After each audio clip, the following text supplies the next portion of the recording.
Selamat malam, Salam Bapak Ibu Saudara-saudara yang terkasih dalam Tuhan Yesus Kristus.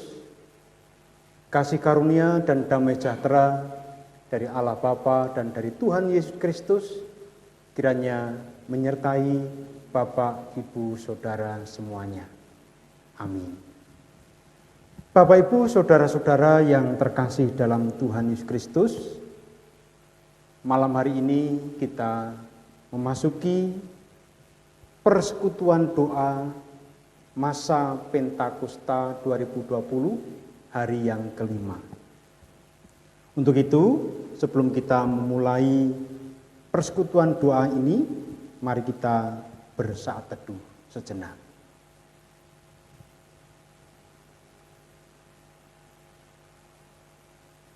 Saat teduh cukup. Mengawali dalam persekutuan doa saat ini, mari kita memuji nama Tuhan dari Kidung Jemaat nomor 415, kita pujikan bait 1 dan 2.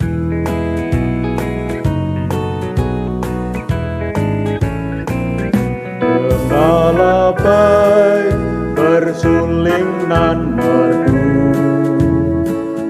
membimbing aku pada air tenang dan membaringkan aku berteduh di padang rumput hijau berkenan. Oh Gembala, itu Tuhanku, membuat aku tentram hening, mengalir dalam sungai kasih-Ku, kuasa damai terlang bening.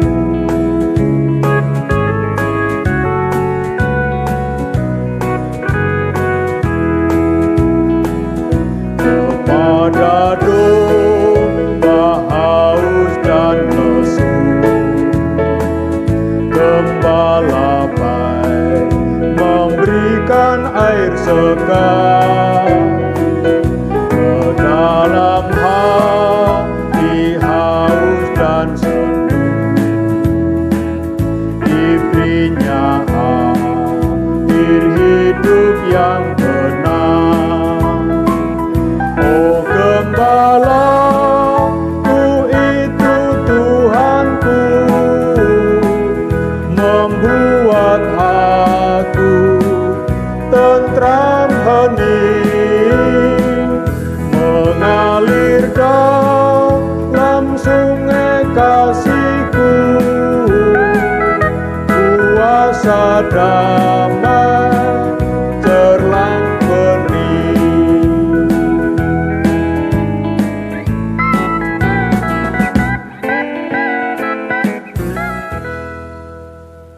Sebelum kita mendengarkan firman Tuhan, mari kita bersatu hati dalam doa saya layankan.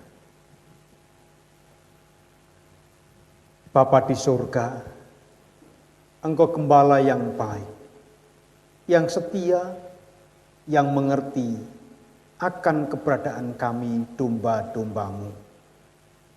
Saat ini kami masuki persekutuan doa hari kelima.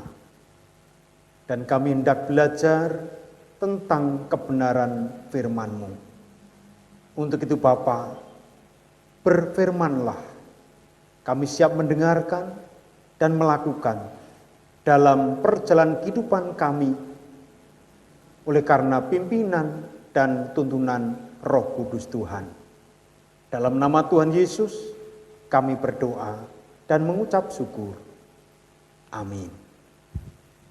Bapak, Ibu, Saudara-saudara yang terkasih di dalam Tuhan Yesus Kristus, adapun firman Tuhan pada malam hari ini kita terima bersama, terambil dari Kitab Kejadian, pasal yang keempat, ayat 1 sampai dengan 8, yang demikian sabda Tuhan.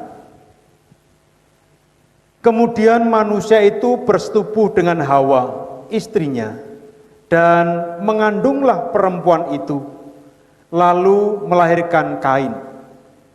Maka kata perempuan itu, "Aku telah mendapat seorang anak laki-laki dengan pertolongan Tuhan." Selanjutnya dilahirkannya lah Habil, adik Kain. Dan Habil menjadi gembala kambing domba, Kain menjadi petani. Setelah beberapa waktu lamanya, maka Kain mempersembahkan sebagian dari hasil tanah itu kepada Tuhan sebagai korban persembahan. Habil juga mempersembahkan korban persembahan dari anak sulung kambing dombanya, yakni lemak-lemaknya. Maka Tuhan mengindahkan Habil dan korban persembahannya itu. Tetapi Kain dan korban persembahannya tidak diindahkannya. Lalu hati Kain menjadi sangat panas dan mukanya muram. Firman Tuhan kepada Kain, "Mengapa hatimu panas dan mukamu muram? Apakah mukamu tidak akan berseri jika engkau berbuat baik? Tetapi jika engkau tidak berbuat baik, dosa sudah mengintip di depan pintu. Ia sangat menggoda engkau, tetapi engkau harus berkuasa atasnya." Kata Kain kepada Habil adiknya, "Marilah kita pergi ke padang." Ketika mereka ada di padang, tiba-tiba Kain memukul Habil adiknya itu, lalu membunuh dia. Demikian Bapak Ibu, firman Tuhan yang kita terima bersama dari Kejadian 4 ayat 1 sampai dengan 8. Yang berbahagia ialah setiap orang yang mendengarkan firman Tuhan, memelihara dan melakukannya di sepanjang perjalanan kehidupannya. Amin. Bapak Ibu, saudara-saudara yang dikasihi oleh Tuhan Yesus Kristus, malam ini kita masuki persekutuan doa hari kelima, dan sebagai tema renungannya adalah mengatasi kemarahan. Bapak Ibu, saudara-saudara yang terkasih dalam Tuhan Yesus Kristus, ada banyak kemarahan yang ada di sekeliling kita. Orang tua memarahi anaknya di muka umum. Pengendara mobil ataupun pengendara motor yang marah dengan pengendara lainnya. Pejabat yang marah-marah sampai melempar benda-benda kepada rekan-rekannya. Suami istri yang marah dan bertengkar di tempat umum dan sebagainya. Kita menonton kemarahan orang lain. Namun, Bapak Ibu, saudara-saudara yang terkasih dalam Tuhan Yesus Kristus, sepertinya setiap hari kita pun memiliki alasan untuk marah.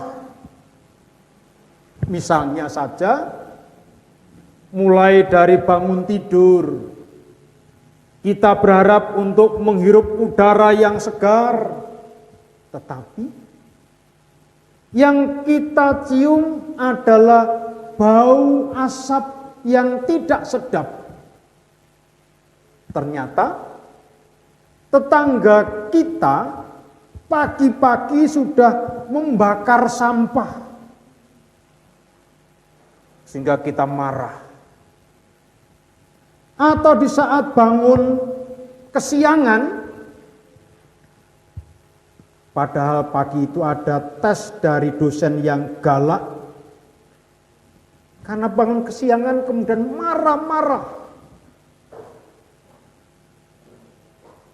Bisa jadi saat hendak masuk ke kamar mandi, mau mandi tentunya, ternyata orang yang mandi sebelumnya menghabiskan air dan tidak membuka kerannya kembali. Marah. Begitu membuka keran air, tidak mengalir airnya, marah juga. Atau mungkin kita sudah lelah seharian bekerja dengan tekanan yang berat, ketika pulang masih harus mengerjakan pekerjaan di rumah. Marah juga. Kita mengharap pulang ke rumah bisa langsung istirahat, tetapi baru sampai di depan rumah, pintu pagar terhalang oleh kendaraan yang diparkir di depan pintu. Apa yang terjadi? Marah. Begitu sampai juga saat hendak istirahat, menyalakan AC supaya udara sejuk dan segar, bisa tidur dengan nyenyak, tidak taunya mati lampu. Marah juga. Namun amarah mungkin masih bisa ditahan, sebab saat meminta si pemilik atau yang lainnya membuat kita bisa menahannya. Ini adalah satu realita dalam kehidupan, bahwa seringkali kita juga bisa marah. Ada orang bertanya, apakah marah diperbolehkan? Bukankah Tuhan juga marah? Ketika Tuhan Yesus memberitahu murid-muridnya akan penderitaan dan kematian yang menantinya, Petrus menegur dia. Hal yang demikian tidak akan terjadi. Maka Tuhan Yesus memarahi Petrus dengan berkata, "Nyala iblis, sebab engkau bukan memikirkan apa yang dipikirkan Allah, melainkan apa yang dipikirkan manusia." Ketika para orang tua membawa anak-anaknya untuk diberkati Tuhan Yesus, para murid menghalang-halangi mereka.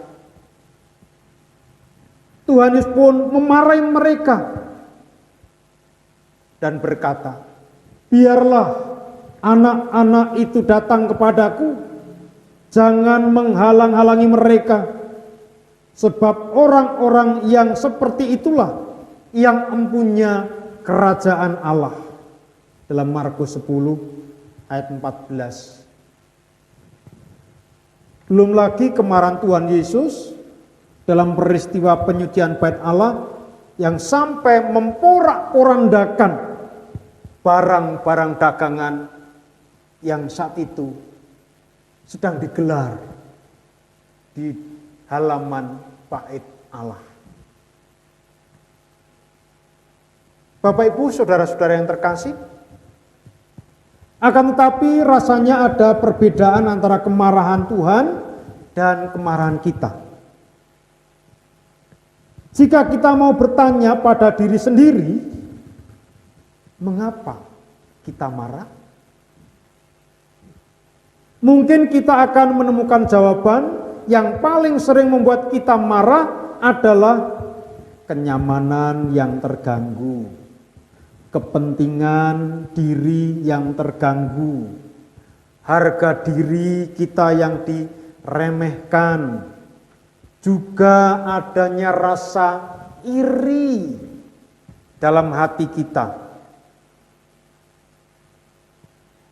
Jika patokannya hanya kenyamanan dan kepentingan saya saja, ini persoalan besar. Artinya, kenyamanan dan kepentingan saya tidak boleh terganggu, tetapi kenyamanan dan kepentingan orang lain tidak mengapa jika terganggu. Saya marah sekali jika ada orang yang berpikir berparkir di depan pintu masuk rumah saya. Tetapi jika saya bepergian, tidak masalah saya berparkir di depan pintu rumah orang. Toh saya berhenti cuma sebentar saja, tidak lama. Harga diri yang kita pertahankan seringkali juga adalah harga diri semu, yang sesungguhnya menunjukkan kita tidak rela merendahkan diri. Perasaan iri juga adalah ketidakmampuan kita untuk mengakui kekurangan kita dan kelebihan orang lain. Apa yang kita lakukan dengan kemarahan kita itulah yang menentukan apakah kita berdosa atau tidak.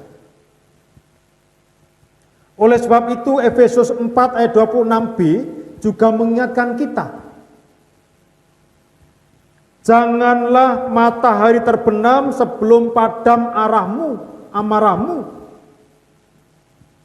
Artinya, jangan kita berlama-lama menyimpan kemarahan itu. Mengapa tidak boleh berlama-lama menyimpan kemarahan? Sebab kemarahan yang disimpan lama adalah memberi kesempatan kepada si iblis. Efesus 4 ayat 27. Memberi kesempatan pada iblis untuk menguasai diri kita, untuk melakukan tindakan yang berdosa. Nah, seperti halnya kisah Kain dan Habil. Apa yang menyebabkan Kain menjadi marah? Sebabnya persembahan Habil diindahkan, sedangkan persembahan Kain tidak diindahkan oleh Tuhan.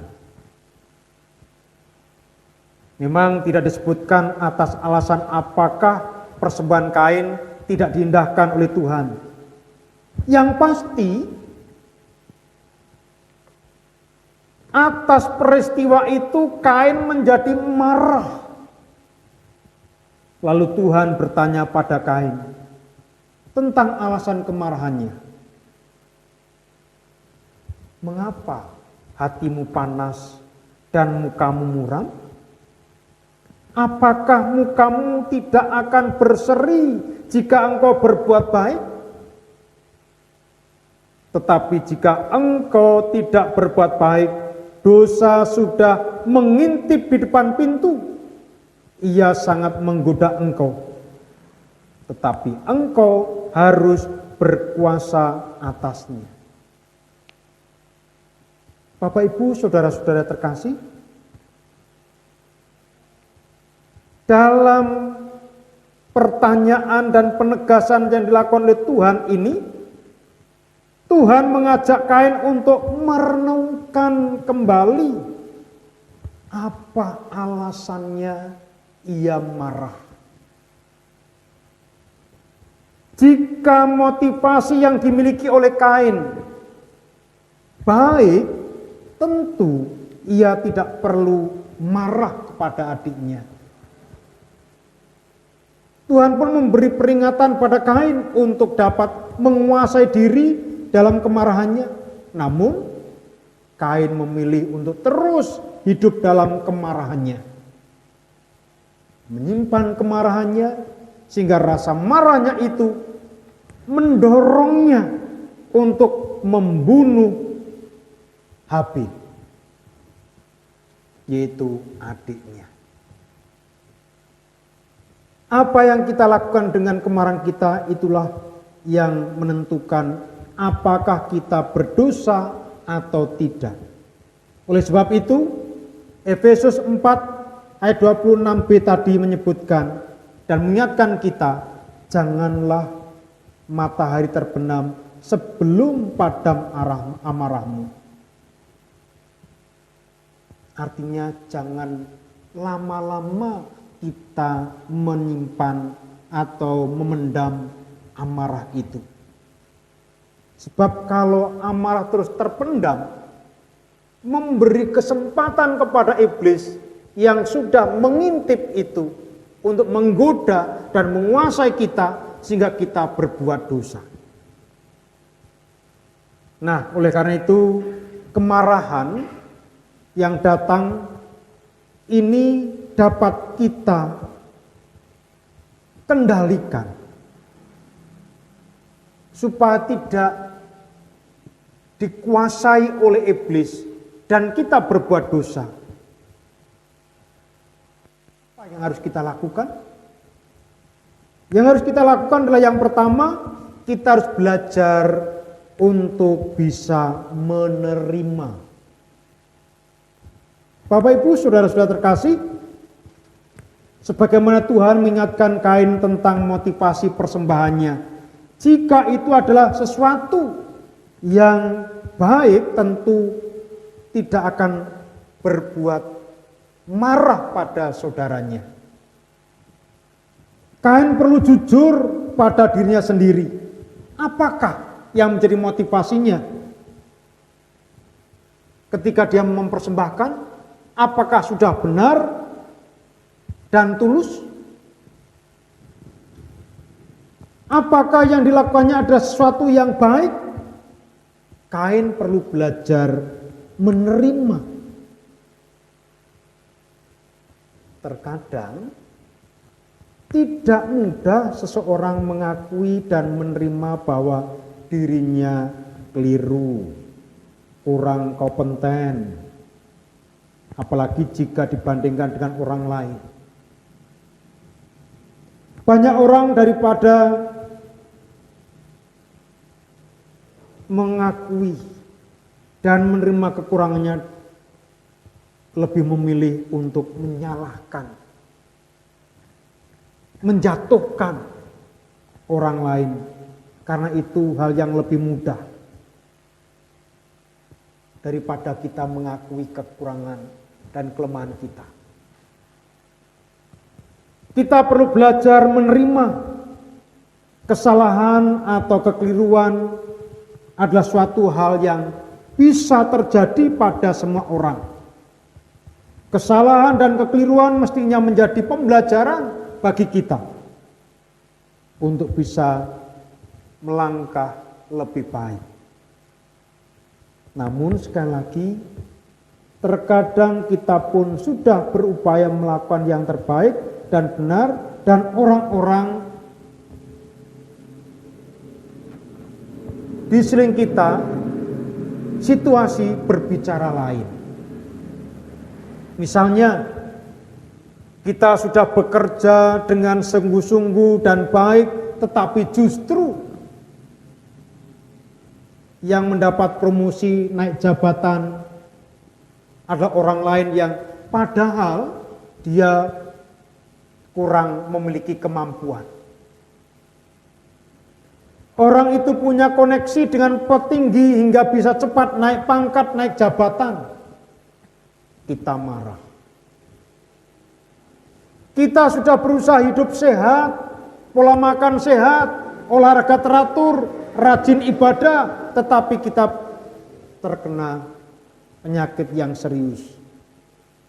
Apakah kita menjadi marah? Ya, mungkin kita kecewa dan marah. Namun,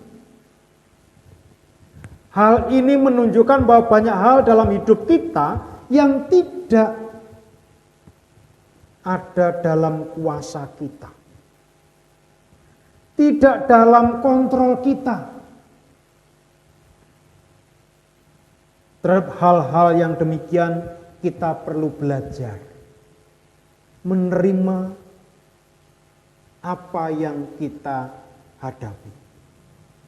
Semata-mata yang ada dalam kuasa kita adalah bagaimana saya akan bereaksi, menanggapi situasi tersebut. Apa yang akan saya pikirkan, apa yang akan saya lakukan. Seperti kata Tuhan pada Kain, engkau harus berkuasa atasnya. Artinya apa? Bisa mengendalikan diri dan bisa menerima keadaan. Yang kedua, mengalami kuasa pengampunan Tuhan. Pengampunan dan belas kasih Tuhan adalah untuk semua orang. Dia menginginkan semua orang termasuk saya, Bapak, Ibu, dan saudara-saudara untuk bertobat dan beroleh pengampunan. Ketika Tuhan memberikan pengampunan kepada kita, kita tidak dapat menahannya. Jika kita menahan pengampunan dari Tuhan, itu berarti kita meniadakan karya Kristus untuk menyelamatkan kita. Karena itu, dalam penyesalan kita perlu melepas rasa bersalah dan rasa malu. Kita perlu belajar menerima pengampunan dari Tuhan dan memberikan pengampunannya, memperkuat diri kita sehingga kita mampu untuk juga mengampuni orang lain. Kita perlu melihat kepada setiap diri kita untuk merasakan belas kasih dari Tuhan, kuasa pengampunan dari Tuhan yang begitu besar dan kekal. Maka dengan cara itu kita akan bisa mengendalikan amarah yang ada dalam diri kita. Dengan merasakan belas kasih dan kuasa pengampunan Tuhan serta kekuatan dari Roh Kudus, kita ditolong untuk mengampuni seperti Tuhan Yesus mengampuni Petrus, semua murid-murid dan orang banyak yang saat itu telah menyerahkan, meninggalkan Yesus sendirian untuk dibawa para imam dan para ahli Taurat. Tuhan Yesus masih mengampuni. Bahkan sampai yang terakhir di kayu salib, ia berkata, "Ya Bapa, ampunilah mereka, karena mereka tidak tahu apa yang mereka berbuat." Jadi kekuatan dari Allah akan memampukan kita untuk mengendalikan amarah karena kita beroleh pengampunan dari Tuhan. Maka pada saat ini makin sering kita melihat orang-orang yang marah di sekeliling kita, di jalanan, di rumah, di tempat kerja, di gereja, juga di media sosial, lewat status ataupun komentar-komentar, kita pun seringkali marah. Namun, jika kita marah, jangan sampai kita berbuat dosa, yaitu dengan menyimpan kemarahan kita dan membiarkan iblis mengambil kesempatan lewat kemarahan kita agar kita berbuat dosa. Kita perlu belajar mengendalikan kemarahan kita. Kita perlu waspada pada upaya iblis yang hendak menjatuhkan kita dalam perbuatan dosa, dalam kemarahan kita. belajarlah untuk menerima kesalahan diri kita sendiri, kesalahan orang lain, dan alamilah kuasa pengampunan dari Tuhan sehingga kita dapat mengampuni diri sendiri dan mengampuni orang lain. Demikianlah hendaknya kita sebagai anak-anak Tuhan mampu mengendalikan amarah. Tuhan Yesus memberkati. Amin. Mari kita masuk dalam saat teduh. Kita menghayati sabda Tuhan ini, dilanjutkan nanti dalam doa syafaat. Saya layankan. Saat teduh cukup, mari kita berdoa. Terima kasih Bapa di surga atas peringatanmu malam hari ini. Dengan belajar dari kisah Kain dan Habil, supaya kami mampu mengendalikan amarah. Namun dalam kenyataannya memang tidak mudah. Tetapi dengan pimpinan dan kuasa Roh Kudus yang terus menerangi hati kami yakin akan memampukan kami untuk dapat melawan amarah yang berkecamuk dalam hati kami. Untuk kemudian bisa kami redam, supaya kami berulih kedamaian.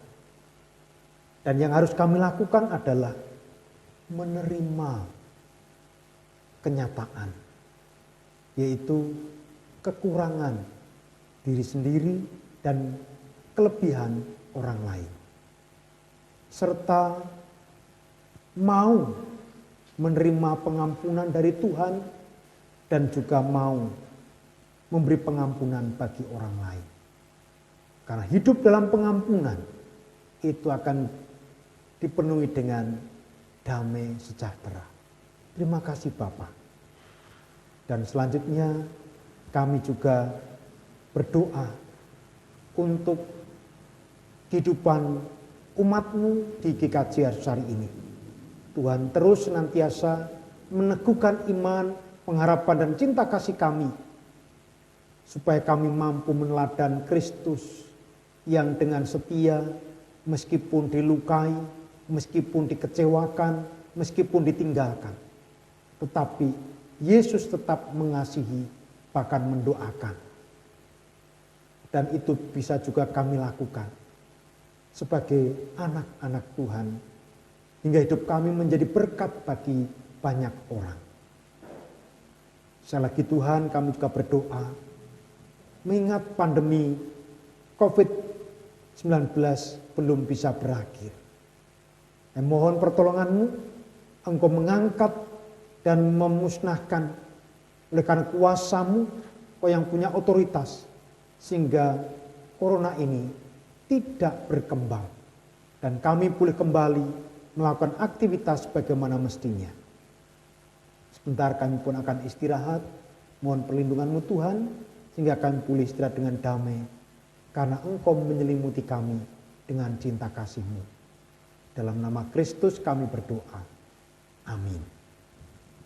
Bapak Ibu, saudara-saudara terkasih, mari kita akhiri persekutuan doa hari kelima ini dengan memuji nama Tuhan.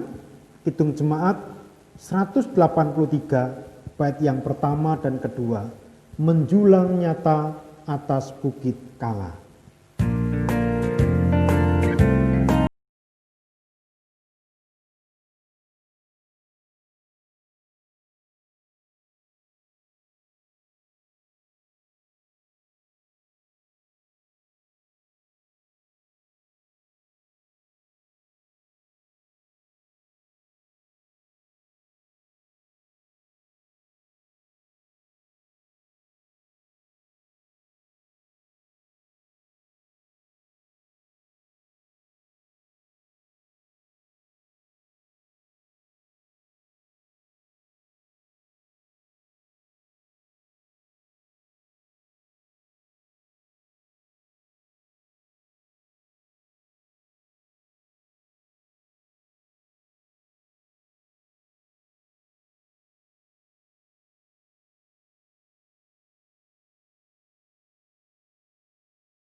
Damai sejahtera dari Allah Bapa, Tuhan Yesus Kristus, dan dari kuasa Roh Kudus menyertai Bapak, Ibu, Saudara sekalian. Selamat malam, selamat istirahat. Amin.